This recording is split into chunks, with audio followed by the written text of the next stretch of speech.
မလားမလားပါဒီကအမမျက်နှာကိုရမ်းကြိုက်တာနော်ပကြီးရမ်းလာတယ်ဒီလားဘယ်လိုပြောပြရမလဲအရမ်းလာတယ်မင်းသမီးကိုဘယ်လိုပြောပြပြောပြစကားလုံးမရှိဘူးတော့လာရလို့တော့မခံစားဘူးလို့ပကြီးအရမ်းကြိုက်တဲ့မျက်နှာပုံစံမျိုးဆိုတာဒီမျက်နှာမျိုးရမ်းလာတယ်ဟုတ်တယ်ပုံလေးကြည့်လိုက်လို့ရှိရင်မင်းသမီးဟိုကင်မရာထဲမှာရန်ထားတဲ့ရုပ်မျိုးကအမမျက်နှာဆိုလို့ရှိရင်ပကြီးတို့ဆိုရင်တော့မှတစ်ခါကျကင်မရာထဲမှာမေးလေးချွန်နေတာတော့ဘာကြီးတွေကြားတော့ခါကျကိုယ့်ကိုမကြိုက်တာရှိအမမျက်နှာကင်မရာထဲမှာဆိုလည်းပူပူလေးပုံယူဝေးတယ်လှန်ကြရဲ့သဘောကျလိုက်တာကျေးဇူးတင်ပါတယ်အမကတော့လေမကြီးကိုအရင်ချစ်တယ်ဆိုတော့အမတို့ကမူပြီးနေသူတွေကွယ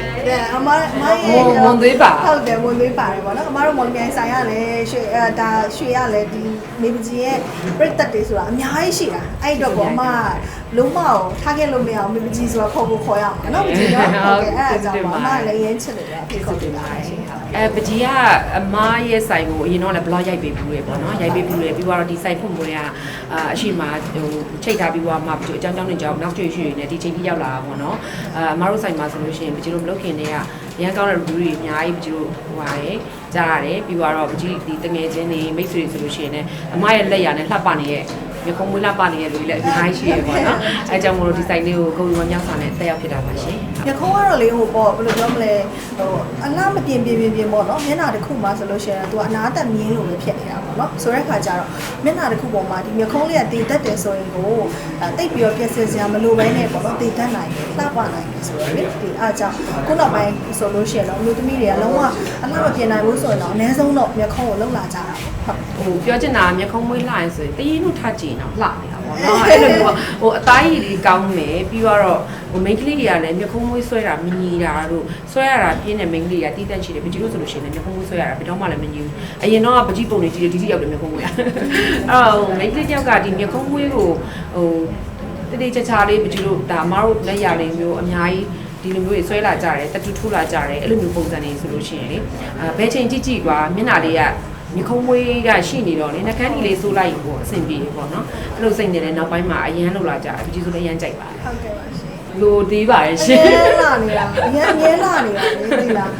ဒါမဲ့ပေါ့နော်ဟိုပေါ်ပိုလှကျင်နေဆိုတော့တော့မစီလာတယ်လာပါတော့လာပကြီးကြာပြီလေဒါလေးဟို9နှစ်6နှစ်လောက်ရှိပြီဆိုတော့ဒီနောက်ပိုင်းထွက်တဲ့ပုံစံမျိုးတွေကြတော့ပကြီးတို့လောက်ရသေးဘူးဆိုတော့လောက်ရမှာဟုတ်ကဲ့ပါလာခဲ့ပါရှင်ကြာပြီပကြီးက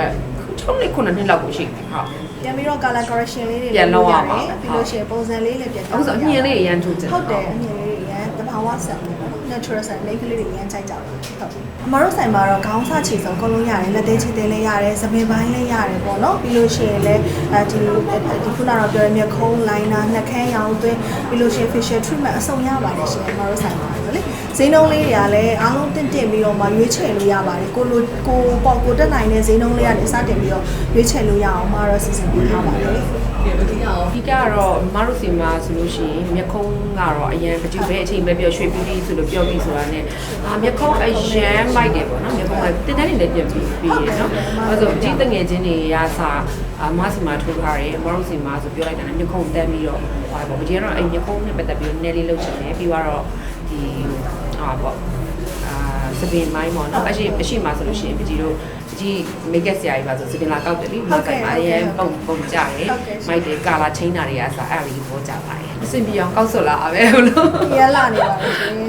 နည်းနည်းလေး fashion လေးနည်းနည်းလေးချင်းထားပါဘောနော်ခါတိုင်းဆိုအမြဲတမ်းဒီ dress တွေအချက်တွေအဲ့လိုဝတ်တာများတော့နည်းနည်းလေးဟိုနောက်ပိုင်းမှာ fashion လေးနည်းပါကိုနဲ့လိုက်လာမလိုက်လာတော့မသိဘူးပေါ့လေတေချာလေးပြင်ဆင်ဖြစ်တယ်ပေါ့နော်ဘာလို့လဲဆိုတော့မတို့ဆိုင်ဦးဒါကိုကဂုံပြုတ်ပြီးတက်ပြီးတာဖြစ်တဲ့အတွက်ဟိုတစ်ခုမဟုတ်တစ်ခုလေးအဲ့လိုမျိုးတူတူချာချာလေးလုပ်ပေးချင်ဟုတ်ကဲ့ကျေးဇူးတင်ပါတယ်အမအဲ့လိုတွေးပြီးတော့လေတကယ်လည်းဒီနေ့ fashion ကဆရာမတယောက်လိုခံစားကျေးဇူးတင်ပါတယ်ကြိုက်တဲ့တဲ့ခါလေးတွေလုပ်ပါအမတကယ်တော့သူပကြီးတော့ဆိုတိတ်ပြီးလိုအပ်တာတော့မရှိပဲလေပေါ့အခုနောက်ပိုင်းဒီ PMU နဲ့ပတ်သက်လို့ပေါ့နော် semi permanent makeup လို့ခေါ်တာပေါ့အမတို့ကတော့ဒ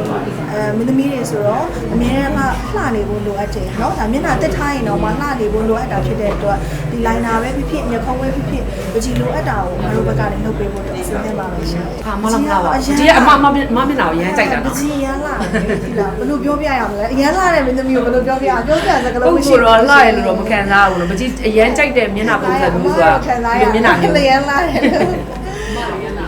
်ဟုတ်တယ်ပုံလေးကြည့်လိုက်လို့ရှိရင်မင်းသမီး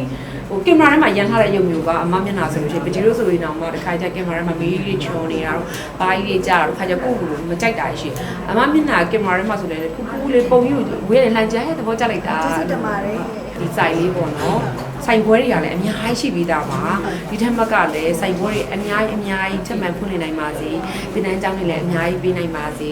ဒီထက်မှကလည်းအောင်မြင်ပါစေလို့ကြည့်စတောင်းပေးပါတယ်